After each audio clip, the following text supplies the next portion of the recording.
Hello, I am live and welcome. Welcome to my channel, Inviting Possibilities. My name is Rochelle. I am doing a 30-day challenge, which means I am creating a video every day for 30 days. And every day, I'm not sure what I'm going to say, what's going to come out. I just generally go in with an intention that I'm going to start talking and I'm going to pick a card or two or three. Um, so, today is day number 8. So I made it through my first week and I have begun the second, and that is very exciting for me. I have learned a lot this past week.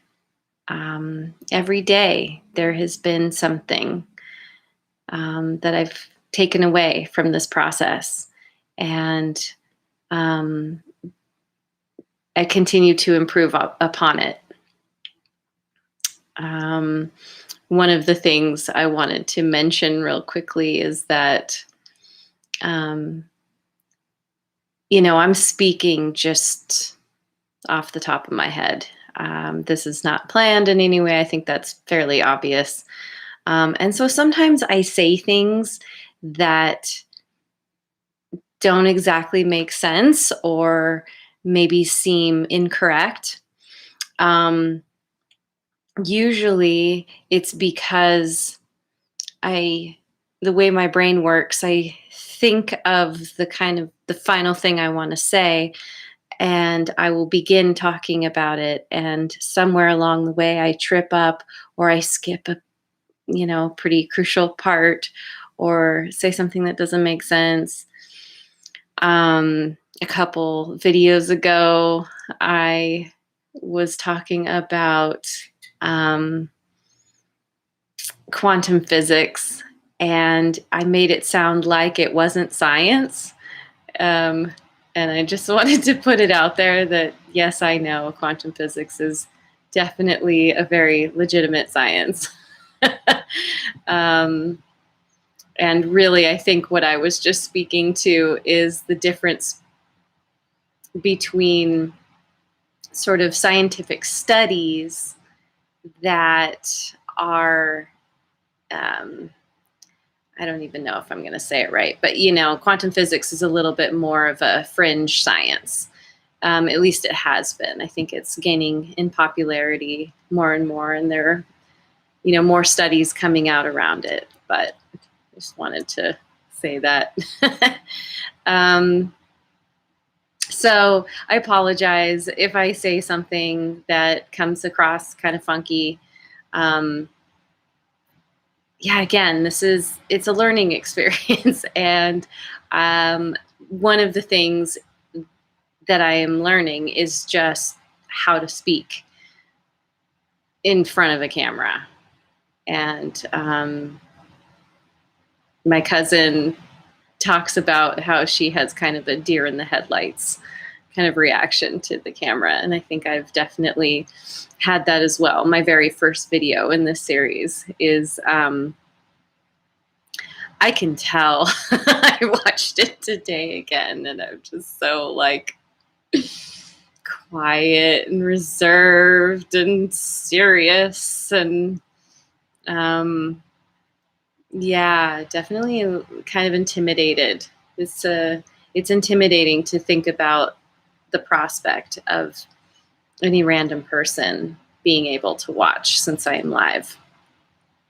Not that that's going to happen anytime soon, because I keep making videos at non-peak times, and I only have 4 subscribers, and the what's it called? Algorithm doesn't draw people to me right now. That's okay. So yeah, I've had just a lot of, I spent the day contemplating a lot of things. I've had some really great conversations with family and friends. But really, the thing that has truly affected me in a pretty profound way today is I watched a movie on the Disney Channel called Soul. It's animated. Jamie Foxx and Tina Fey. And it's kind of cool how it worked out with me watching it. I have a friend who's going through a pretty difficult time in her life. And she was leaving me a message, a video message on Marco Polo. And she was telling me about the things that she's been doing to try and get herself through this difficult time. And she said that a friend of hers let her be on her Disney Plus account. And so she was able to watch this movie Soul. And she said to me, I think you're really going to like it. You should watch it if you get a chance. And I thought, well, I don't have Disney Plus. And so, you know, I might see it someday, you know, kind of tuck it in my back pocket. And 2 days later, my mom reached out and said, hey, we have Disney Plus and just found out that we can add you to our account. Would you like to join? And immediately I was like, yes, I do. I was just told about this movie I need to watch. So I finally, I ended up watching it in over a couple of days. I started it yesterday, and today jumped back in, and you know, about halfway through, and ended up it hit me in such a profound way. I was just bawling, which was great. I clearly needed that release. And I won't give it away. I think it's definitely worth watching if you haven't seen it.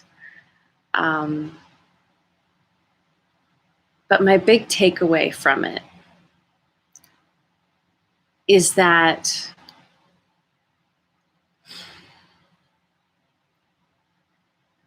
there's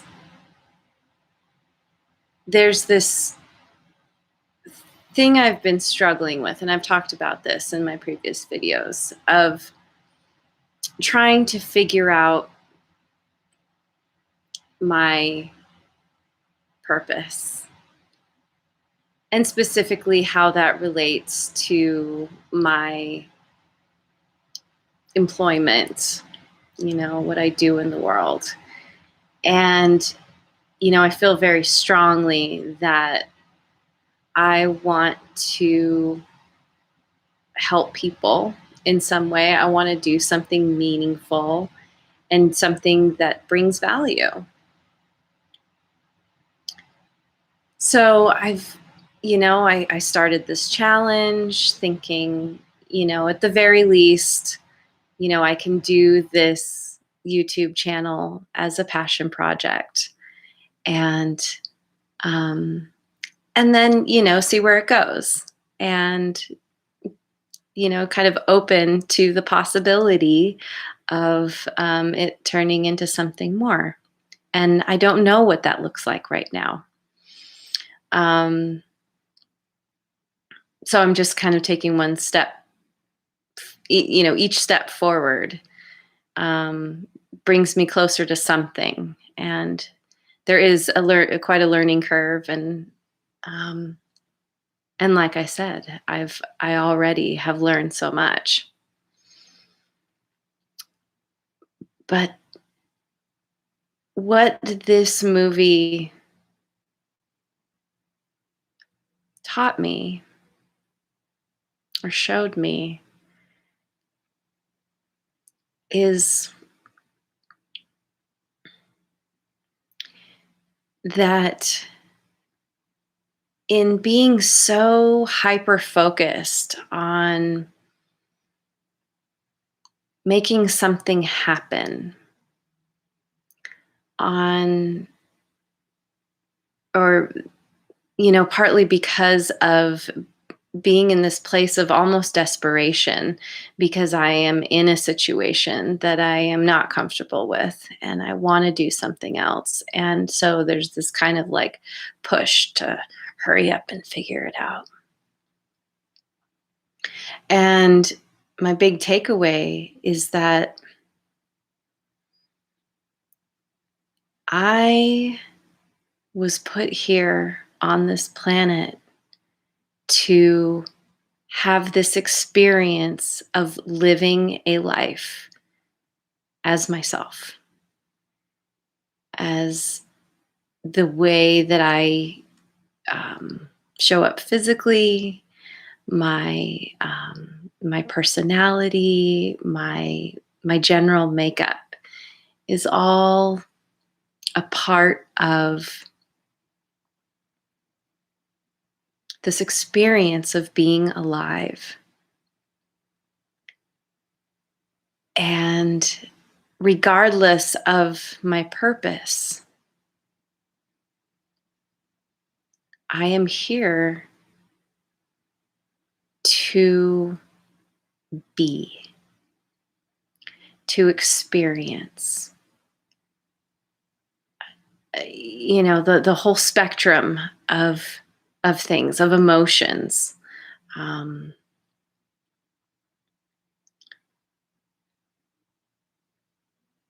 my cousin has started a business as a breath work facilitator or something like that. And she sends out a weekly newsletter and writes a blog. And she wrote one recently talking about how important it is to to embrace our emotions, no matter what they are and what comes up. The fact that any of us have emotions means that they're supposed to be there. They're meant to be felt and experienced. And oh, and by the way, my cousin, her business is Luna Zen. I'll leave a description. Yeah, in the description box, I'll leave a little link. She's awesome. But um,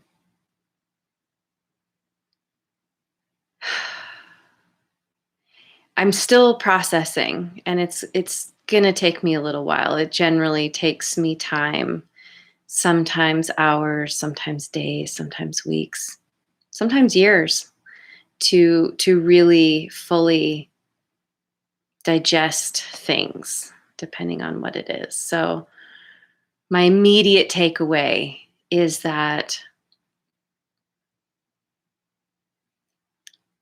my mm,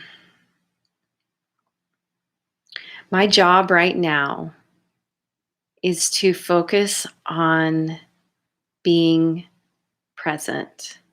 And that means really settling into my body and experiencing what's around me through my body, through my senses, and taking delight in all of the little things, because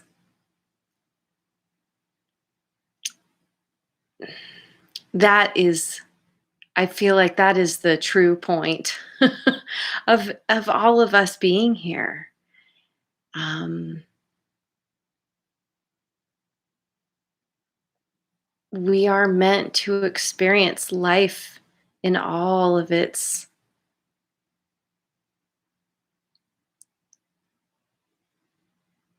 mm, those adjectives are really escaping me tonight. Um, just the huge spectrum of things that we're presented with. And some things are so intensely wonderful and joyful and amazing, and some things are so, so painful. And we so often resist the bad stuff in favor of the good stuff. And it's making me think of a soul story that I wrote. I'll have to find it and maybe read it soon. But the point is not to push away the bad in favor of the good. The point is to embrace it all, because there is something for us in every moment. There's a book that I really enjoy called Way of the Peaceful Warrior by Dan Millman. And one of the things that his teacher says is there are no ordinary moments.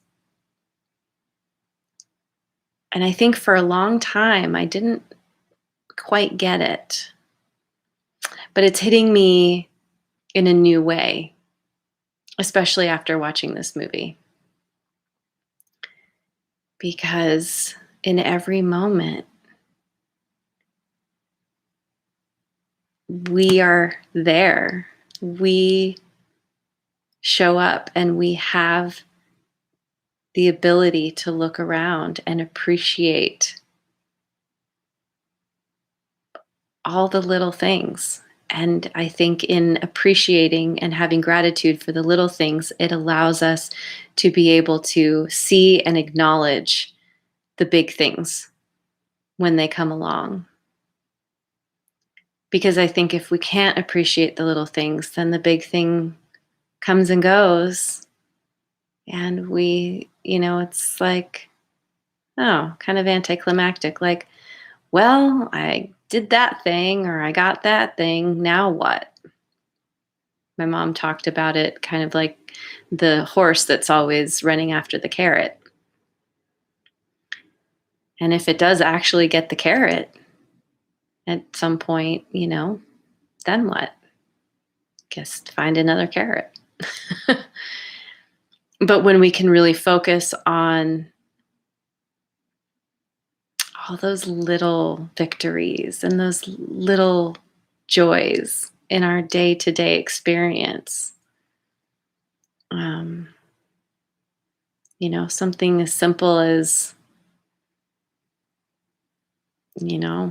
drinking a nice cool glass of water when you're really thirsty, or, if you have animals, when they come and they rub against your leg or sit in your lap, or if you have children, when you're able to connect with them and play with them, or have them sit next to you while you read to them, whatever the experience is. And there's countless experiences in all of our day-to-day lives, even those people who are having conceivably the most horrible experience. There is still something there that can be appreciated.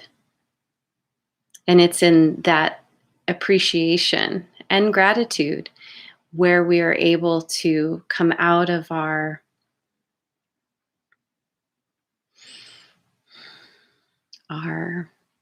whatever state we might be in that's less than positive, less than joyful, less than happy, less than content.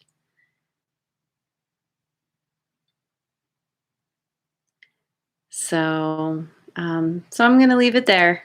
Yeah. It's, I feel really,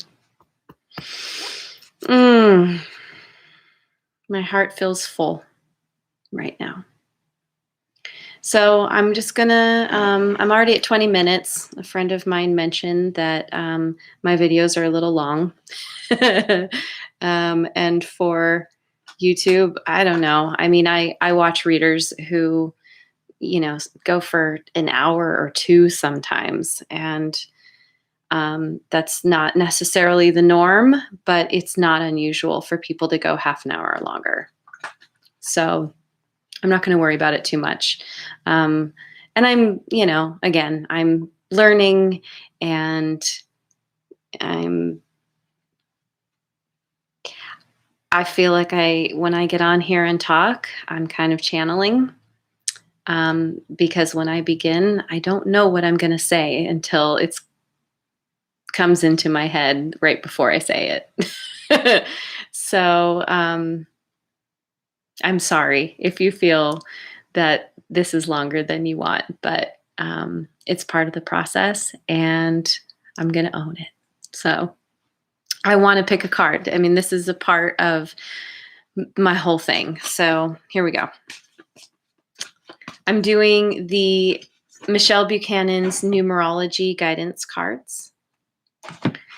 And these ones are, again, I like them because they're quick. Like, I can read the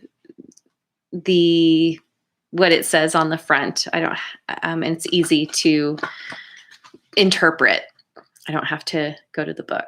So do one more shuffle and see if I can get a jumper.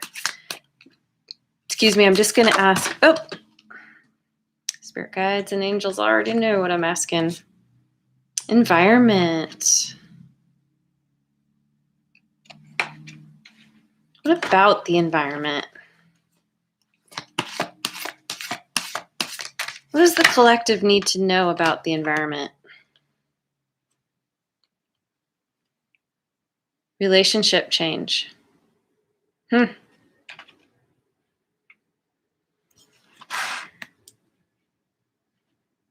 going to pick one more. Give me one more card to clarify environment and relationship change. What do we need to know about environment and relationship change? Rebirth.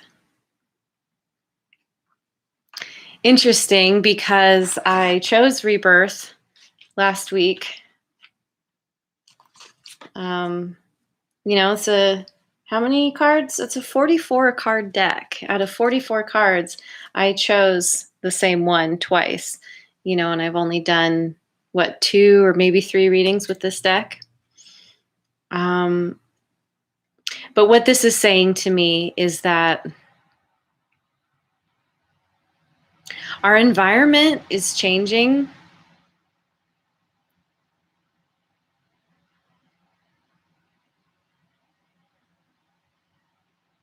Our environment is being affected as we go through relationship changes.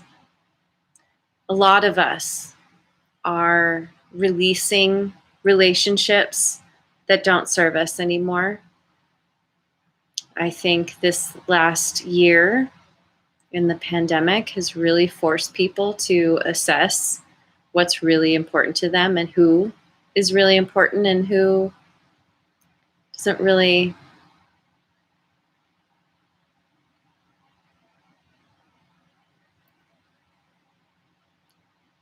Again, adjectives. What doesn't nourish, what doesn't support. And through that change, we are able to experience a rebirth within ourselves and our lives.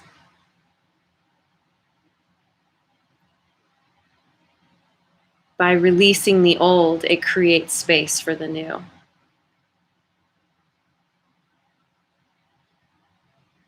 And our environment is directly affected by that. So, yeah, here's to rebirth for all of us, for our world.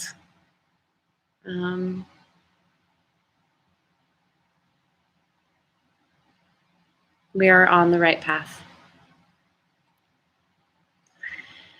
So, thank you for tuning in. And as always, I am so grateful for you being here. Mwah.